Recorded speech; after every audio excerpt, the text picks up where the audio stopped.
नियति गरीब घर की लड़की थी और उसका सपना था कि उसकी शादी किसी अमीर घर में हो। इसलिए वो अपने कॉलेज के सबसे अमीर लड़के अनुज पर डोरे डालती है।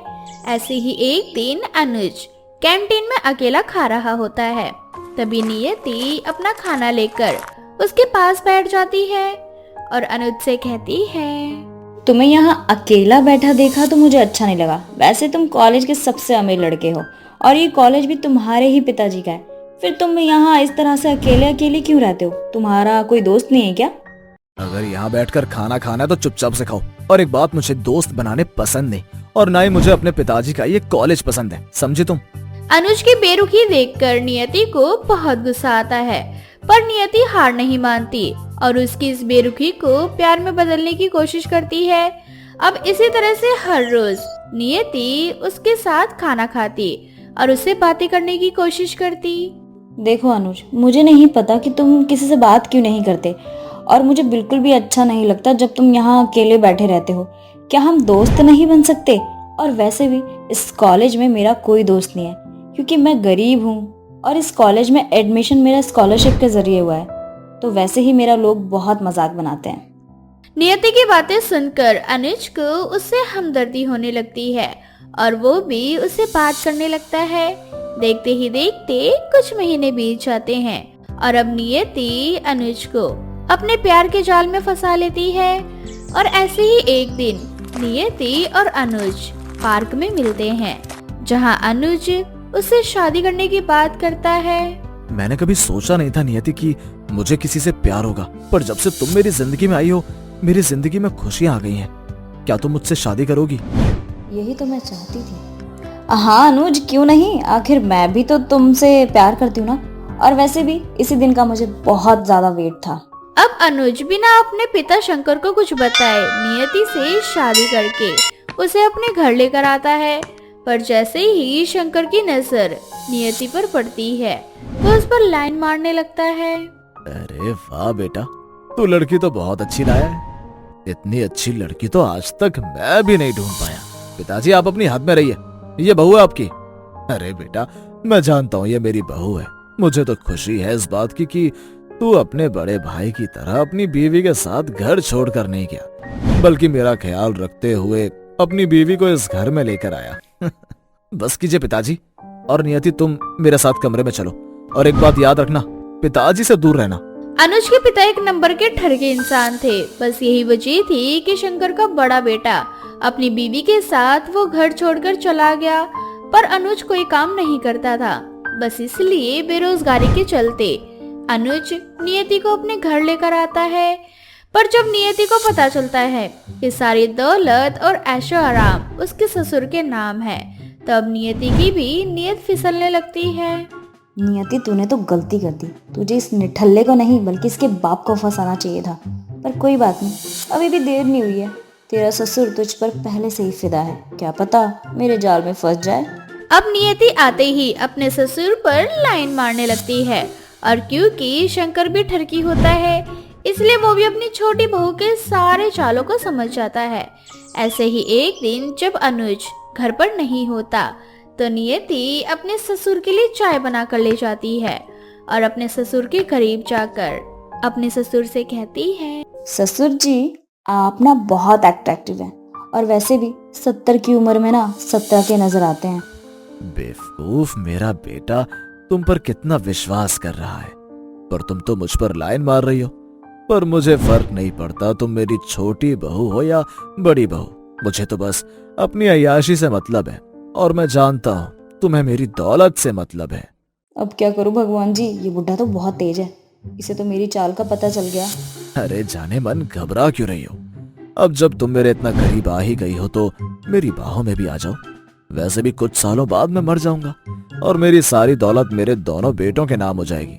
पर जब तक मेरी दौलत मेरे पास है तुम मेरे पास रहो और मेरे गुजर जाने के बाद मेरे बेटे के पास चली जाना। मैंने जितना सोचा था ना, आप उससे भी ज्यादा गिरे हुए हैं। पर फिर भी आप मुझे पसंद है क्योंकि इसमें मेरा ही तो भला है। इतना बोलकर नियति अपने ससुर के करीब चली जाती है।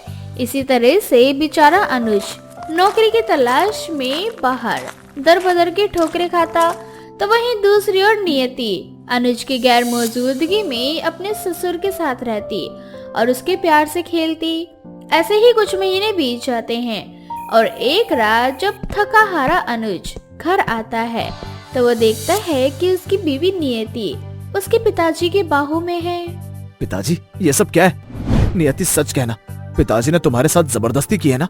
आपको शर्म नहीं आती पिताजी, अपनी बहू के साथ ऐसी नीच हरकतें करते हुए? बेटा, माना कि मैं याशी करता हूँ, इस उम्र में भी मैं लड़कीबाजी करता हूँ, पर इसका मतलब ये नहीं कि तुम मुझ पर इल्जाम लगाओ। मैं तेरी बीवी के पास नहीं, बल्कि तेरी बीवी खुद मेरे पास चलकर आई थी। नियति इस बात से अनजान थी कि घर में सीसीटीवी कैमरास लगे हैं।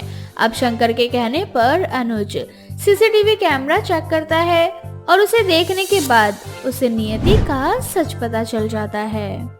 तुम्हारी हिम्मत कैसे हुई मेरे विश्वास के साथ खेलने की? मेरा बाप तो है ही गिरा इंसान, पर तुम भी वैसी ही हो। मुझे लगा था कि तुम मेरी रोशनी हो जो मुझे अंधेरे से बाहर लेकर आई, पर तुम तो वो काला साया हो जिसने मुझे खाई में धकेल दिया। दूर हो जाओ मेरी नजरों से, वरना मैं आज तुम्हारा खून कर दूंगा। अनुज प्लीज मुझे माफ कर दो। अगर तुमने मुझसे रिश्ता तोड़ दिया तो मैं कहाँ जाऊंगी? क्यों? अपने ससुर की बाहों में जाओ ना, मेरे पास क्यों आ रही हो? आप दोनों ने मुझे बहुत बड़ा धोखा दिया है। इस घर से तुम्हें नहीं, मुझे जाना चाहिए। मैं जा रहा हूँ इस घर को छोड़कर। मेरे जाने के बाद तुम दोनों बहू और ससुर एक साथ रहना। आज अनुज का विश्वास इंसानों से उड़ चुका था। अब वो किसी पर विश्वास नहीं कर पाता और अपने भाई के पास चला जाता है। तो वहीं दूसरी ओर शंकर नियति से भी सारे रिश्ते तोड़ देता है और एक बार फिर नियति रोड पर आ जाती है। रवि और उसका परिवार बहुत गरीब था। उन दोनों ने अपनी सारी जिंदगी झुकी झोपड़ी में बिताई थी। ज्यादा गरीब होने की वजह से रवि की माँ रवि को भी ज्यादा पढ़ा लिखा नहीं पाती और अपनी दोनों बेटियों को तो वह पढ़ाई से दूर ही रखती है, जिस वजह से उसकी दोनों बेटियां एक गंवार लड़की की तरह बनकर रह जाती है। तो वहीं रवि अपनी गरीबी खत्म करने के लिए शहर नौकरी करने के लिए चला जाता है। शहर में तो आ गया हूँ, बस किसी बड़ी सी कंपनी में नौकरी लग जाए ताकि मैं भी अपनी गंवार बहनों को कुछ ढंग का सिखा सकूं और माँ को अच्छी जगह ले जा सकूं। 2 बहन की जिम्मेदारी है, उनकी शादी भी करनी है। कितने सारे अरमान लेकर शहर आया हूँ। अगर नौकरी नहीं लगी तो यहीं अपनी जान दे दूंगा।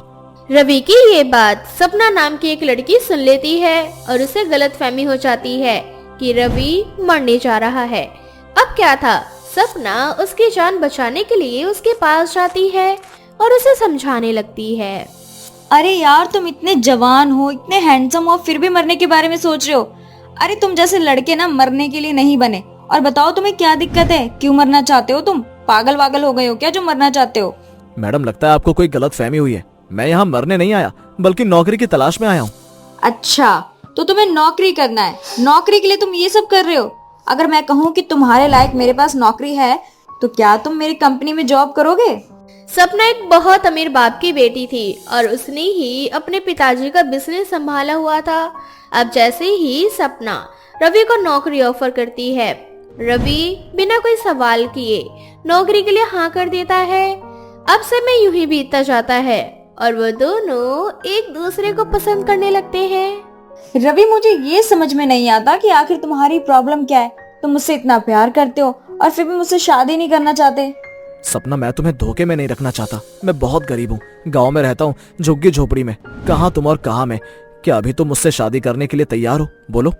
सपना रवि से बहुत प्यार करती थी, इसलिए वो उसकी गरीबी को अपना लेती है और उसके साथ शादी करके अपने ससुराल जाती है। सपना अपने साथ दहेज में बहुत कुछ लाई थी। गांव में जाकर सपना ने एक बड़ा सा घर खरीद लिया था। उस घर में सारी फैसिलिटीज थी और सपना की दोनों नंद कोमल और अंजलि बिल्कुल गंवार थी, क्योंकि घर आई अपनी नई भाभी का स्वागत ना करके वो दोनों घर आए सामानों को पागलों की तरह देखने लगती है।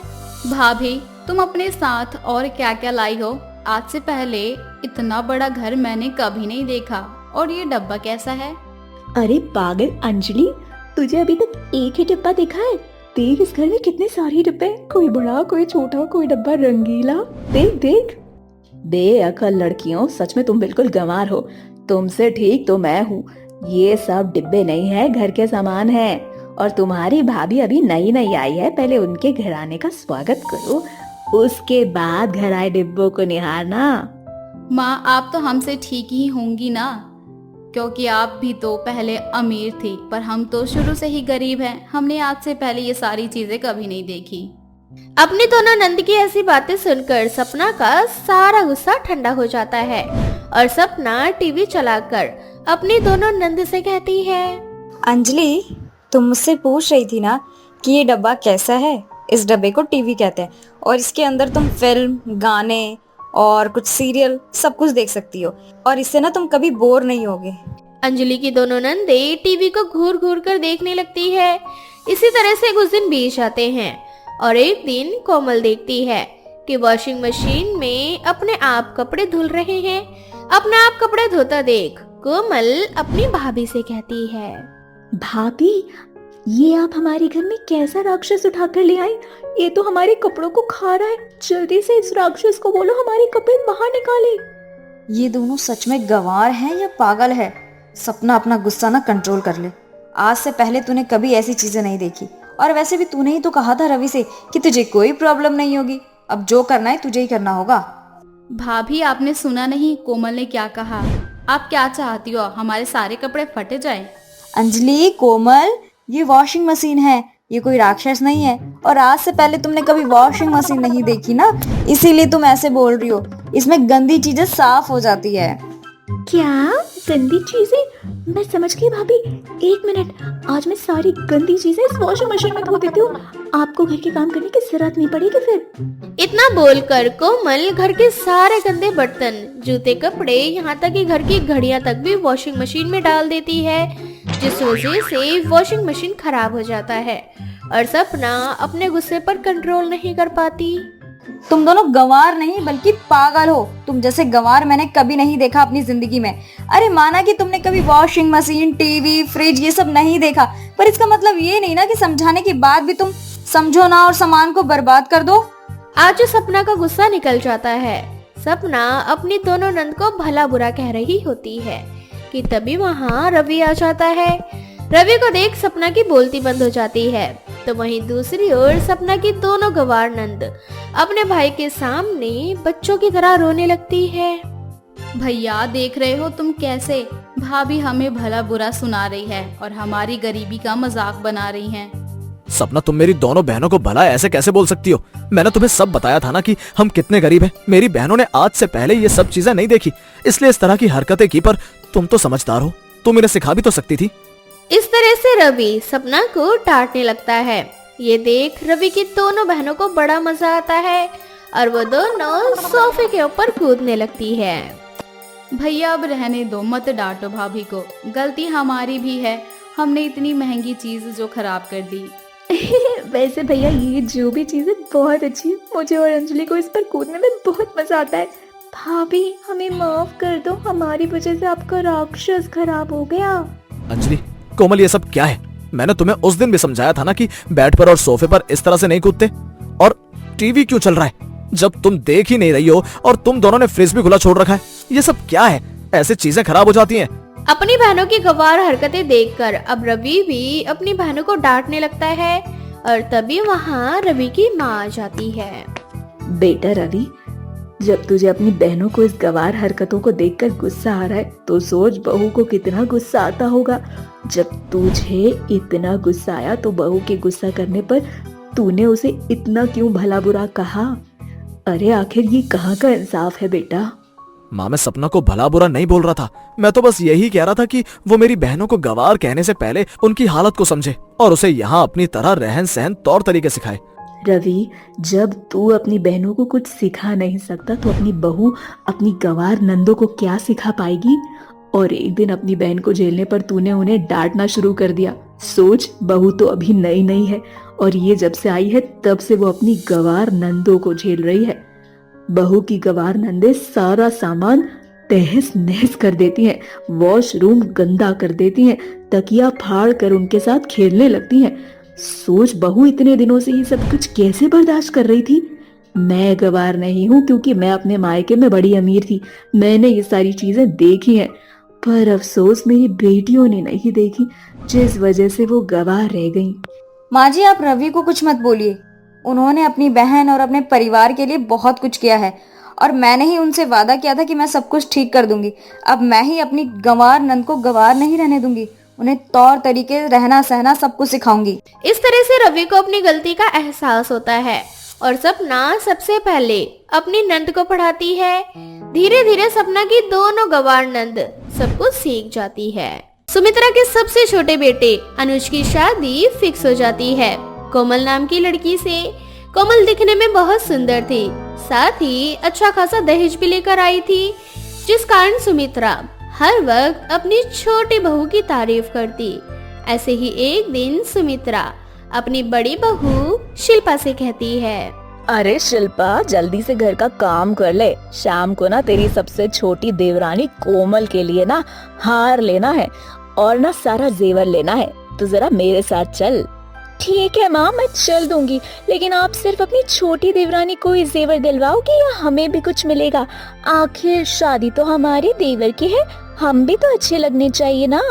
हाँ, तो जाकर अपने पति से मांगो या फिर अपने माँ बाप से मांगो। मेरी सबसे छोटी बहू, जो कि दिखने में भी बहुत सुंदर है और खूब सारा दहेज भी लेकर आ रही है, अब मुझे खुश करेगी। उसी की खुशी के लिए तो मैं उसे ये सब दूंगी। तूने आज तक मेरे लिए किया ही क्या है? अच्छा जी, हमें आज तक आपके लिए कुछ नहीं किया क्या? सारा दिन सेवा आपकी हम करें, घर का सारा काम हम करें, और आप कह रहे हैं कि हमने आपके लिए किया ही क्या है? देख, शादी ब्याह का घर है, समय बर्बाद करने से बेहतर है कि अपने काम को समय से कर लिया जाए। आज मुझे जेवर लाने जाना है, कल को मुझे हलवाई वाले से बात करनी है, बहुत सारा काम है मेरे पास। तुम दोनों कोई आर्टिफिशियल ज्वेलरी पहन लेना, दिखने में पता थोड़ी चलेगा कि असली है नकली। रहने दो माँ जी, इतना एहसान करने की जरूरत नहीं है। इतना तो हमारे माँ बाप ने हमें देकर ही भेजा है कि हमें किसी की शादी ब्याह में आर्टिफिशियल पहनने की जरूरत ना पड़े। अच्छा, अगर जरूरत नहीं है तो फिर मांग क्यों रही है? मैं तो कह रही हूँ कि तू जो तेरे माँ बाप ने दिया है वही पहन लेना। थोड़ी देर बाद दोनों सास बहू सोनार की दुकान पर जाकर सोने का हार खरीदने लगती है। तभी शिल्पा की नजर एक पायल के ऊपर जाती है। वो अपनी सास से धीरे से कहती है, माँ जी, ये पायल कितनी ज्यादा सुंदर लग रही है, मुझे बस एक पायल ही दिला दो और कुछ मत दिलाना। मेरे से ना बकवास करने की जरूरत नहीं है, और यहाँ पर अगर मेरी बेइज्जती हुई ना तेरी वजह से, तो मैं तुझे शादी में ही लेकर नहीं जाऊंगी। हर जगह मुंह उठाकर कुछ ना कुछ मांगना शुरू कर देती है। मैं यहाँ फिर से अपनी बहू के लिए सामान लेने आई हूँ, फालतू खर्चा नहीं करना मुझे। माँ जी, एक पायल दिला दोगी तो क्या ही चला जाएगा आपका? शिल्पा, मैंने तुझे क्या बोला? शांति से बैठी रह और मेरी मदद कर कोमल बहू के लिए जेवर पसंद करने में। तुझे बस इतने ही काम के लिए लेकर आई हूँ मैं यहाँ, बाकी तेरा कोई लेना देना नहीं है। और अगर मेरी मदद नहीं कर सकती तो तू यहाँ से जा सकती है, अकेले ही ले लूंगी मैं सब कुछ। बेचारे शिल्पा का मुंह बन जाता है। थोड़ी देर बाद दोनों घर आ जाती है। तभी सुमित्रा की दूसरे नंबर की बहू प्रीति अपनी सास से कहती है, माँ जी, आप घर पे नहीं थे ना, तो साड़ी वाला आया था, और आपको पता है इस बार ना बहुत अच्छे अच्छे कलेक्शन लेके आया था साड़ियों के। माँ जी, मुझे ना अपने लिए 4 से 5 साड़ियाँ तो पसंद आ गई, और दीदी के लिए 1 से 2 साड़ी। बहुत बढ़िया। अब ये बताओ कि शादी तुम दोनों की हो रही है या फिर कोमल की? माँ जी, वो तो ठीक है कि कोमल की शादी है, लेकिन हम भी तो उसकी जेठानी है ना, और हमारा सुंदर लगना भी तो जरूरी है ना। शादी के 1-2 दिन पहले मैं तुम दोनों को एक साड़ी दिला दूंगी। फिलहाल के लिए ना कोई पैसा बर्बाद करना है मुझे और ना ही कुछ और। तो तू साड़ी वाले को फोन करके बोल देना कि कल घर पर माँ जी रहेंगी तो कल आए, और कल जितने भी कलेक्शन लगे ना वो सिर्फ कोमल के लिए लूंगी मैं। और तुम्हें अगर मेरी मदद करनी होगी तो सिर्फ इतना करना कि उसके लिए क्या लूं और क्या नहीं लूं, ये बताना, ठीक है? इतना बोलकर सुमित्रा अंदर चली जाती है। शिल्पा और प्रीति को मन ही मन बहुत गुस्सा आता है और वो दोनों अपने कमरे में जाकर आपस में बातें करते हुए एक दूसरे से कहती है, दीदी, कुछ ज्यादा नहीं हो रहा माँ जी का? वही तो, हमारी कोई वैल्यू ही नहीं है, दिन रात मेहनत हम करें, और जो अभी तक घर में आए नहीं उसके लिए माँ जी इतना ज्यादा पागल हो गई। जब घर में आ जाएगी तो हमारी तो कोई कदर ही नहीं करेगा। मैं तो कहती हूँ ना, जिसके लिए इतना ज्यादा ड्रामा हो रहा है ना, बस उसी की वजह से ना माँ जी की थोड़ी बेइज्जती हो जाए, बस सारा का सारा धरा का धरा ही रह जाएगा। वैसे मेरा आइडिया तो बहुत अच्छा है, मेरे दिमाग में एक प्लान है, क्यों ना हम वैसा करें, लेकिन उससे पहले वो घर में तो आ जाए, शादी तो हो, तभी तो बेइज्जती होगी। अरे प्लान क्या है, मुझे भी बताओ। अच्छा सुन, अब ऐसे ही समय बीतता जाता है। देखते ही देखते शादी का दिन नजदीक आता है। प्रीति और शिल्पा दोनों अच्छे से तैयार होकर बारात में जाने की तैयारियां कर ही रही होती है कि सुमित्रा भी बहुत अच्छे से तैयार हो जाती है। थोड़ी देर बाद बारात निकल जाती है। कोमल भी लाल रंग के दुल्हन के जोड़े में तैयार होकर मंडप में आती है। कोमल के जेवर देखकर शादी में आए सभी लोगों की आंखें फटी की फटी रह जाती है। सुमित्रा ने बहुत ही भारी भरकम जेवर अपनी बहू को दिए थे। ये देखकर मन ही मन प्रीति और शिल्पा को जलन भी होती है और आखिरकार हंसी खुशी कोमल की शादी सुमित्रा के बेटे से हो जाती है। और अगले दिन कोमल का अपने ससुराल में स्वागत होता है, जहां हर तरफ हंसी खुशी का माहौल था। ये है मेरे कोमल बहू, जो दिखने में सारी बहुओं से लाख गुना सुंदर है, और शादी में तो जो जो जेवर मैंने इसे दिए थे वो जेवर उस पर 4 चांद लगा रहे थे, इतनी खूबसूरती थी। खैर अब मेरी बहू थक गई होगी। अरे ओ शिल्पा और प्रीति, जरा कोमल के लिए कुछ अच्छा सा बना कर ले आओ, मेरी बहू थक गई है। कोमल बहू एक काम कर, अपने कमरे में चली जा और वहाँ जाकर आराम से सो जाना, जब तक तेरी जो जेठानी है ना, किसी काम धाम की तो है नहीं, वो दोनों कुछ न कुछ बनाकर लाती रहेंगी तेरे लिए। थोड़ी देर बाद शिल्पा और प्रीति दोनों किचन में जाकर कोमल के लिए कुछ न कुछ बनाने लगती है। दोनों को मन ही मन बहुत ही ज्यादा गुस्सा आ रहा था, लेकिन क्या कर सकती थी। दोनों चुपचाप कोमल के लिए खाना बनाने लगती है। थोड़ी देर बाद उसे खाना खाने के लिए देती हैं। खाना खाने के आधे घंटे बाद कोमल को बहुत जोर से लूज मोशन लग जाते हैं। वो बार बार शौचालय में जा रही होती है कि थोड़ी देर बाद सभी रिश्तेदार कोमल की मुंह दिखाई के लिए आते हैं, लेकिन कोमल की तबीयत खराब होने के कारण वो बाहर नहीं जा पा रही थी। ये देखकर सुमित्रा को गुस्सा आता है और वो कोमल से कहती है, ये सब क्या है कोमल, कब से तेरा इंतजार कर रहे हैं बाहर, और तू है कि अपने कमरे में बैठी हुई है? बाहर लोग बातें बना रहे, आखिर बात क्या है, आ क्यों नहीं रही बाहर? माँ जी मुझे माफ करना, मैं बाहर नहीं जा सकती। आखिर क्यों नहीं आ जा सकती, हुआ क्या है? माँ जी मेरी ना तबीयत बिल्कुल भी ठीक नहीं है, मुझे ना लूज मोशन हो गए हैं और बार बार मुझे हल्का होने के लिए शौचालय में जाना पड़ रहा है। सुमित्रा बिना कुछ कहे वहां से चली जाती है। थोड़ी देर बाद शिल्पा और प्रीति दोनों कोमल के पेट खराब होने को मजाक बनाने लगते हैं और अपने कमरे में बैठकर इसका आनंद लेती हैं कि तभी सुमित्रा वहां आ जाती है और सुमित्रा इनकी सारी बातें सुन लेती है और इन दोनों से कहती है, अच्छा तो ये सब तुम दोनों का किया धरा है, बेशरम, इतनी भी शर्म नहीं आई तुम दोनों को ये सब करते हुए? इस कोमल ने तुम्हारा बिगाड़ा ही क्या था? अरे नाराजगी तो मुझसे थी तुम्हारी, मुझसे कर लेती, करना ही था तो। उस बेचारी ने तो आज तक तुम्हारे बारे में कुछ कहा नहीं। तुम्हें पता है तुम्हारी वजह से उसकी तबीयत कितनी ज्यादा खराब हो गई है? इतना बोलकर सुमित्रा कोमल की मुंह दिखाई कुछ दिन के लिए टाल देती है और डॉक्टर को बुलाकर कोमल को दवाई देती है। कुछ दिन बाद कोमल बिल्कुल ठीक हो जाती है और कहीं ना कहीं शिल्पा और प्रीति को अपनी गलती का एहसास होने लगता है और वो दोनों कोमल से माफी मांगती हैं, जिसके बाद अब वो सभी हंसी खुशी अपने जीवन में आगे बढ़ती हैं।